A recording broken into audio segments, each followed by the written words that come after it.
Hugo Touzet va rapporter 3 délibérations relatives à l'accès au droit.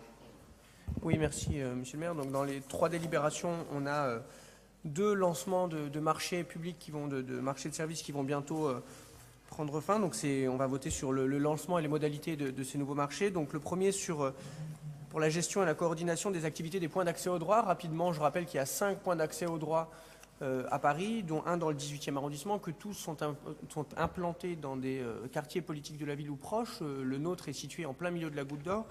Les points d'accès au droit font un travail vraiment formidable en matière d'accès des populations, et notamment les populations les plus défavorisées au droit. Donc je vous invite à voter déjà cette première délibération sur le lancement de marchés de services pour la gestion et la coordination des activités du PAD. Enfin, c'est monsieur le maire qui doit appeler à voter, mais on fait tout d'un coup, d'accord.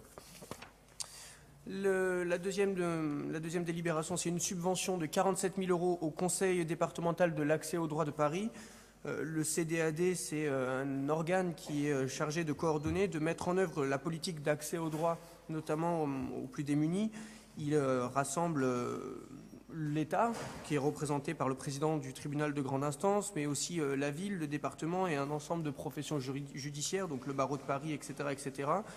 Et avec ces 47 000 €, il est prévu de financer, dans le cadre du contrat urbain de cohésion sociale, des permanences complémentaires dans les points d'accès au droit. Voilà à quoi servira cette subvention. Et enfin, le deuxième lancement de marché, c'est pour la coordination et la gestion des relais d'accès au droit. Alors les relais d'accès au droit, c'est toujours cette idée d'aller au plus proche du public pour offrir un accès au droit. Et donc il y a à la fois des permanences, des relais d'accès au droit dans les institutions, à la mairie, au CASVP, au point d'accès au droit, mais aussi dans des associations comme des centres sociaux, des espaces solidarité d'insertion, etc., etc. Et je rappelle que ce dispositif, en 2014, a permis d'accueillir près de 29 000 personnes pour qu'on ait une notion de ce que ça représente. Voilà, je vous remercie. Merci sur ces 3 délibérations. Je passe au vote qui est pour la première, donc la DAJ 4.